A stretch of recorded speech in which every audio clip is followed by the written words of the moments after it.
Cheers. Coffee 30. Yet again.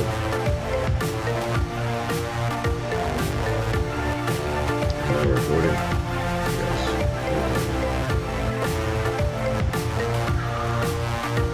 So,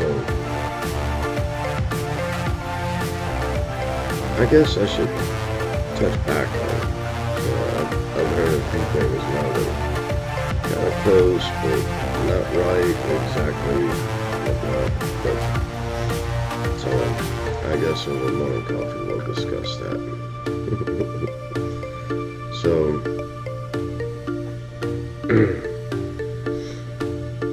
let's see. Things that most people don't know about me. Well, I went blind in 2011 due to diabetic retinopathy, as well as I have a side effect of glaucoma with that of low pressure. So even my pressures for 3 years not measurable, which then causes levels to fade. So, the left eye is only light or dark. The right eye is silhouettes, but only in the right lighting. So I lost all peripheral, I lost all night vision, I lost depth perception. So when I catch a glimpse of something, I have to kind of hold on to it. But really it's all by silhouettes.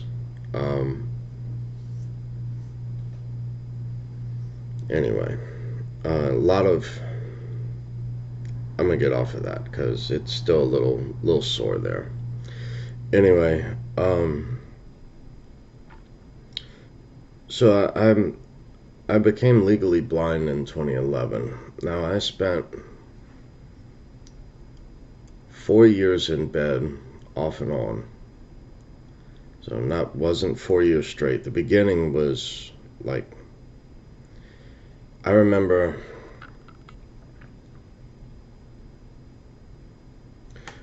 I went to a camp for the blind in 2013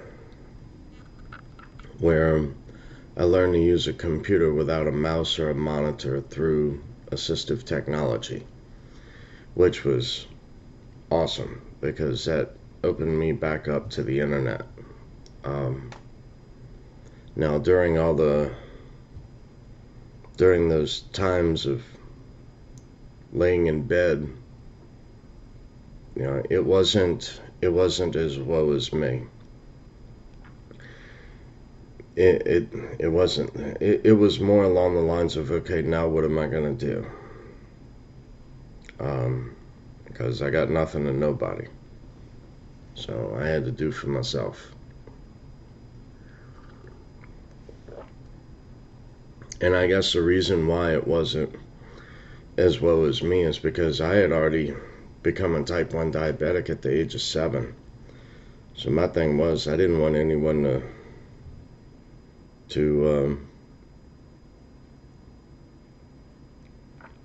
I didn't want to be a burden onto anyone. So I was too damn independent for that.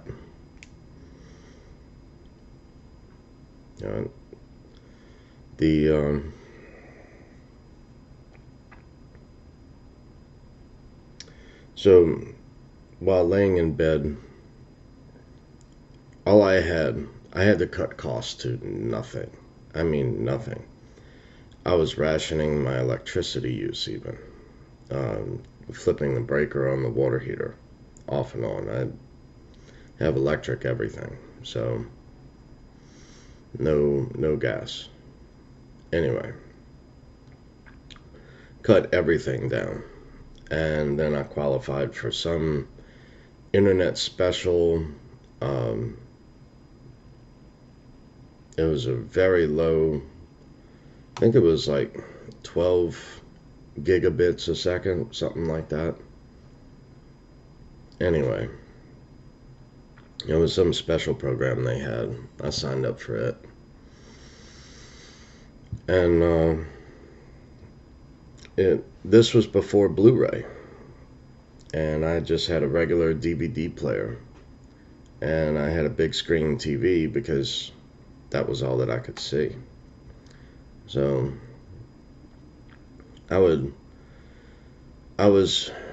took a deep dive into monetary policy after finding Mike Maloney, The Hidden Secrets of Money. If you haven't watched that, go do it. All the episodes, just perfect. Very, very detailed and very true.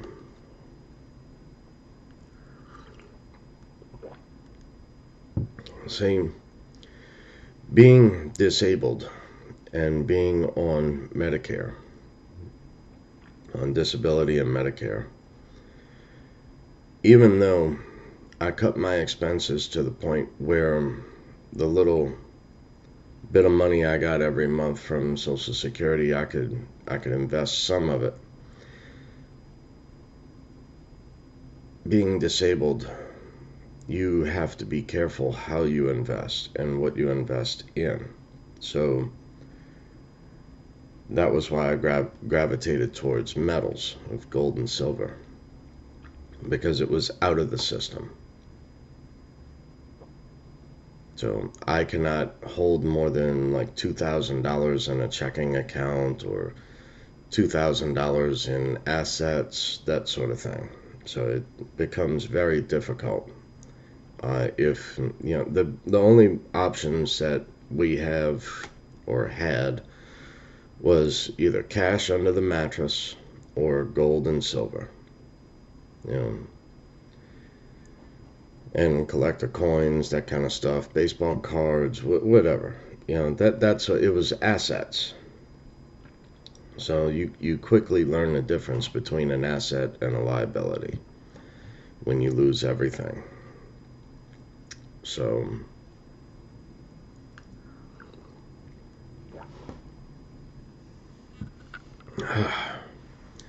anyway, 2013, I go to a camp for the blind because I'm like, now what? What else I got to do? So get to learn a computer, get to learn Braille, a little bit of orientation and mobility with the cane. Cool, let's go, because I got nothing going for me, just being around the house, taking care of stuff around the house. Let's go do something. And so that's what I did. And I went to University of New Orleans, the TRAC, the track program,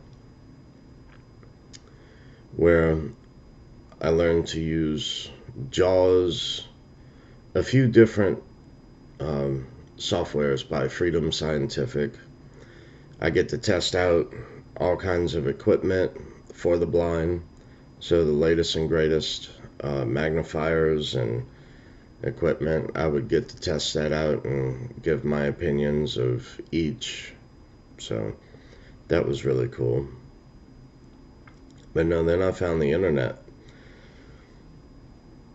Excuse me. Again, I mean, look, I was there during the Napster days of, don't download Metallica. But anyway, I took a deep dive into investing.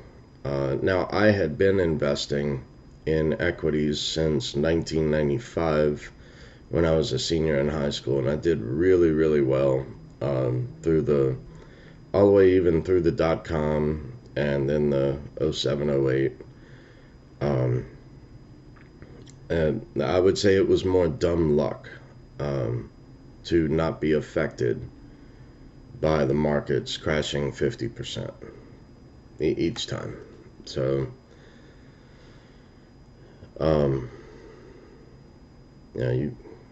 anyway.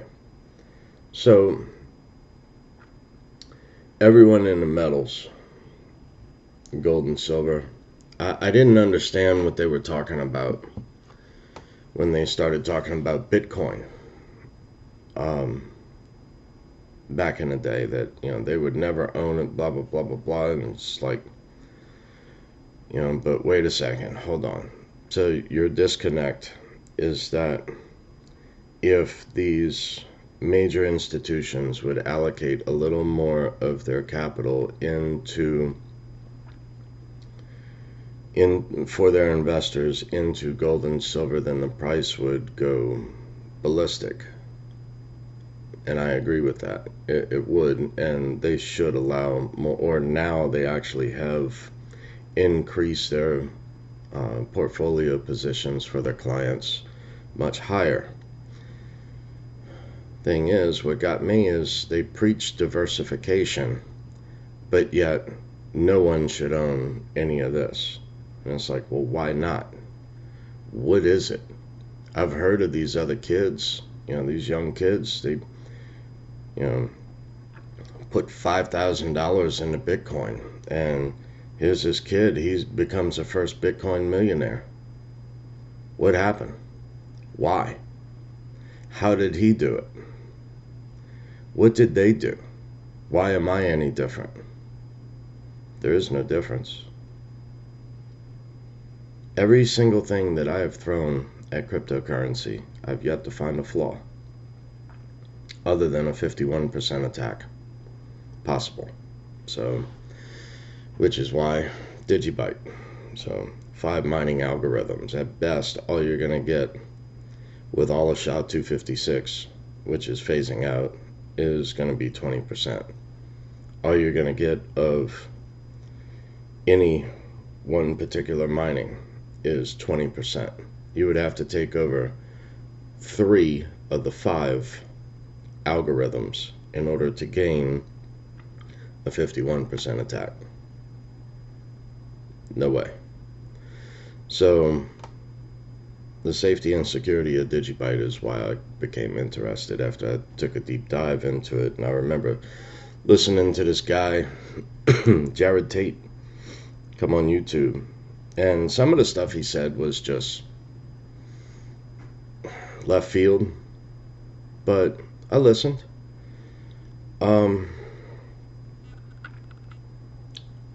But that was after I had a grasp of Bitcoin, and when I took a deep dive into cryptocurrency, like I said, I threw everything I had at it, and I've yet to find a serious flaw.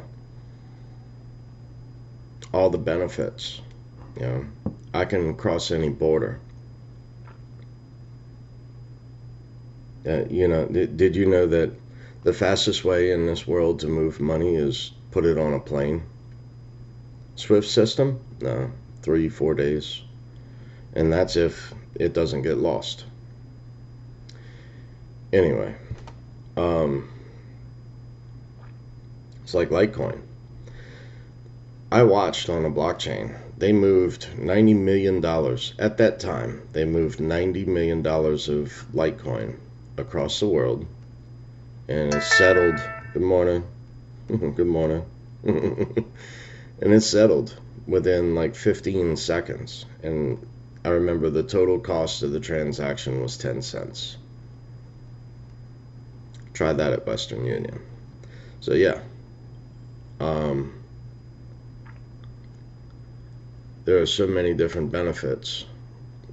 Cross any border in the world and not be harassed of civil asset forfeiture. You try that with your gold or your silver. Not only the storage of it, but the transportation of it. And then you try to cross any border with it. So no. So I got into crypto the very next year. So went to the camp in 2013, and it took me about a year of investigating and whatnot, and I got into crypto in 2014. So I remember Bitcoin was in like this slump for like 2 or 2.5 years, where it was like $200 to $250 around the what was that? Mt. Gox, Magic the Gathering. So now I had not taken part in Mt. Gox. I did not believe in wiring money to Japan and then several days later getting something in return. All of that was just too sketchy for me. So, I mean, I found Coinbase early on, and that was the route that I went. And that was before KYC and all of this other stuff, overreach. Because, back then, I got into cryptocurrency as a store of value, but I didn't think it was going to do what it did. Not nearly this soon. So, I thought I could dollar cost average for many years and then be all right. I didn't know I was going to hit a home run. So, but now what I had done was, okay, in 2014 I found crypto, and I mean, I'm still learning to this day. There's many things I don't know. Like, I'll leave that alone. There's just so many different things going on, different possibilities everyone's exploring, and many are making money on it. It's just, that doesn't interest me. All these different NFTs and all of that, look, that's fine, that's great. So many of these other things are going to come and go. Who are the lucky ones? I don't know. I mean, y'all might, but I didn't do enough research into it to invest into it. So that's just it. Don't invest in something you know nothing of. It takes a lot of research. And be a little leery of those who call themselves experts. Because I've seen so many times where, that's like reading charts. Charts and graphs of cryptocurrency are just a game of chance. That's it. They say don't put more than you can afford to lose. Well, I say that a little differently. I say don't invest funds that you even need for next year into crypto. So that way you can let the market come to you. That's what I did. And every time China or India comes out, look, learn FUD, learn what it does to the market, to your holdings, and then learn to capitalize on it. Every time something else comes out, learn how to profit on that. Whether that be some influencer somewhere, some CEO of a major electric car company, whatever. So, you learn different things in a market, because it is a psychology that you have to learn. So,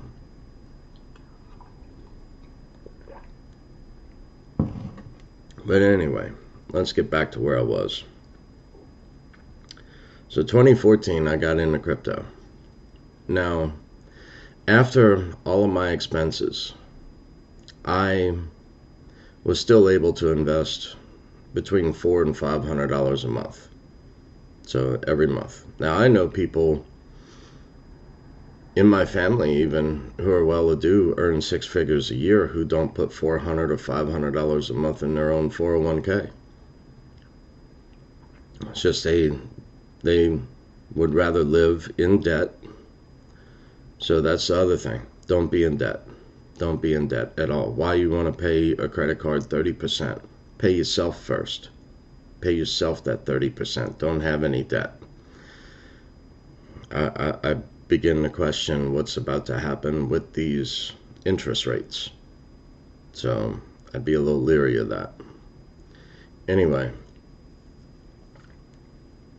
so I was able to invest $400 to $500 a month in 2014. Now, 2015 came about. My cousin used to drive, or he still does drive a truck, but he he was working for this one company, and they could never find anyone to unload the 18-wheelers. So I would go and I would unload the 18-wheelers for cash, like $50 a pop. So, and what I would do at that time is I would just take that $50, and that was 1 gram of gold. So every other week I'd unload a truck and I'd get a gram of gold. So I was cool with that, because I didn't need the money to survive. I was already taking the $400 or $500 a month at the as my bottom line to then invest. So I did all right there in the gold and silver. But yeah, 2015, I took over unloading the trucks. Now, the company I worked for, Great American Cookie, and that was at the mall. They, another location was sued. So someone unloading the trucks had injured themselves, and being that they were not considered an employee, it was a cash job, they got sued. So I had to join as part-time, and that was all right. So I became the blind cookie boy.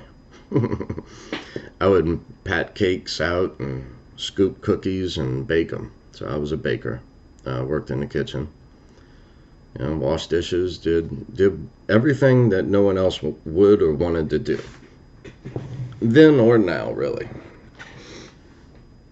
So anyway, I was part-time,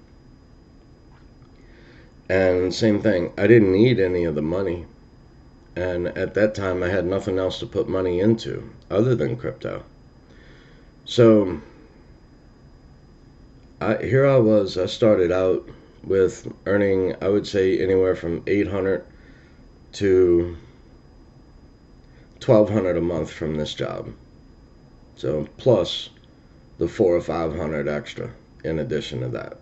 So yeah, every month I was dropping like $1,500 a month in crypto since 2015, thereabouts. Well, let me say it this way. After 5 years, I retired. I can do anything I want now. I retired at the beginning of, I would say, the onset of COVID. So when that came out, what was it, like March, April, something like that?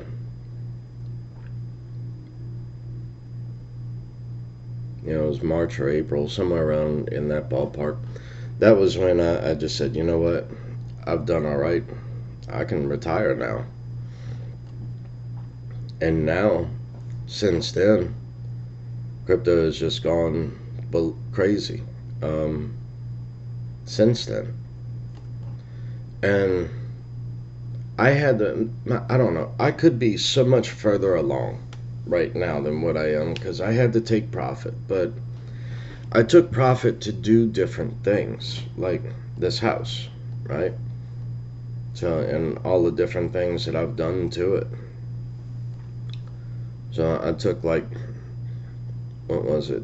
So far I've got somewhere between 215, I know for certain 215,000 I put into the house, and I'm probably closer to $250,000 that I put into the house. Then I took a lot more into metals.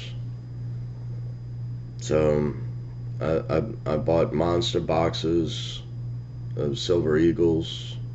I bought a pre-1933 set that I put together myself, because that was supposed to be part of my inheritance, because I was the first grandchild. But I don't know who that was. Was that one of my uncles, my aunts, my father? Someone I would say it was one of the men. So either my two uncles or my father, who had the gold and saw the dollars. They didn't, you know, under rich dad, poor dad. I grew up with everyone around me was a poor dad candidate. There was no other way. They had rich dad intentions in that they could form a business, they could run a business, they could do different things. But then they were too flamboyant. They were blowhards. They would go and show off, and they blew it. They blew it all. Even the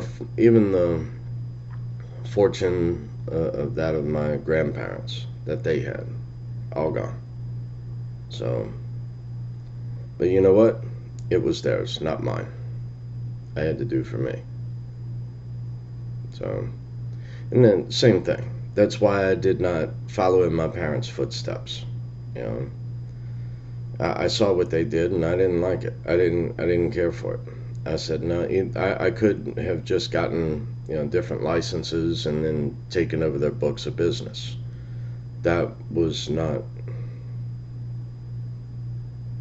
what I wanted. All the money and everything else, I told them when I was young, they can kiss the darkest part of my little ass. I don't give a shit. I want to go out there and do for myself. That's what I did. I'm glad I did. It taught me a lot more than just a handout. So,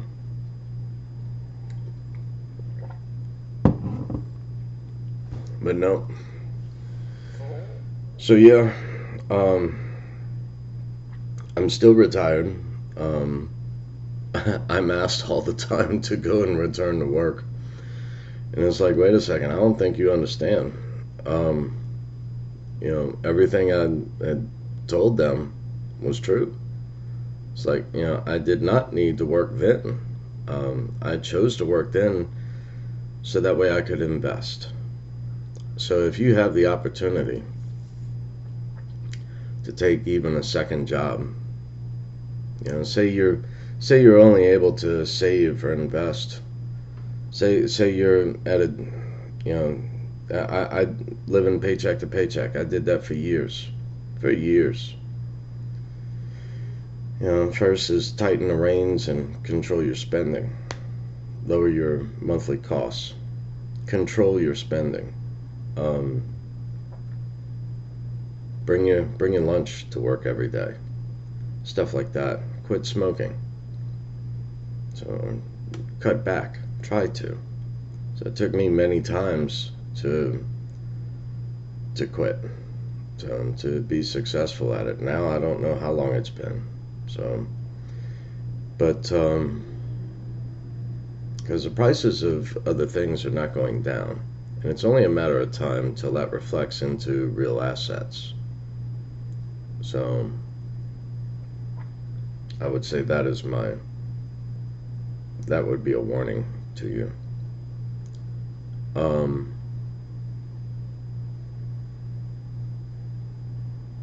But yeah, control your assets, cut down on your spending, maybe take a second job. Because like with me, with disability, I was still able to save. Now I know my case is different. I own rental property.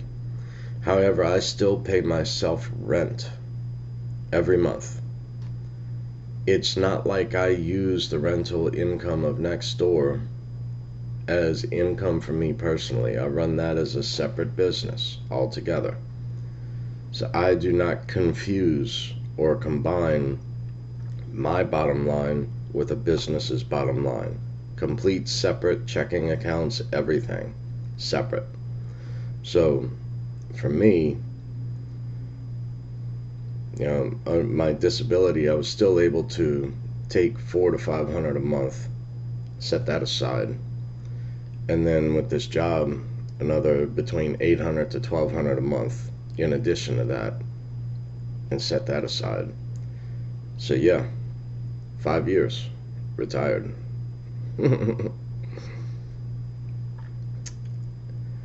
Now, it may go crazy from here. I don't know. I always have the option to return to work, and I thought about it many times, but right now, I would say for me, it's more me time. I have to go out and enjoy my life a little bit. I did without for so long. I really did. I didn't go on vacation. I didn't buy HBO and Cinemax. I didn't do any of that. In fact, I just cut the cord completely and just used the internet. Anyway, to each their own. But I don't know. Now looking back, I would say yes, it was worth the 5 years I did. So I did 5 years, and I retired, thanks to crypto. So, anyway, I think I said quite a bit here. How long I've been going? 31 minutes, good Lord. So look, y'all, and look at my previous video. I'll see y'all in Pittsburgh, and then New Jersey, then Illinois, and then in Florida. So now I get to travel the world, go have some fun. Anyway, y'all be cool. Later.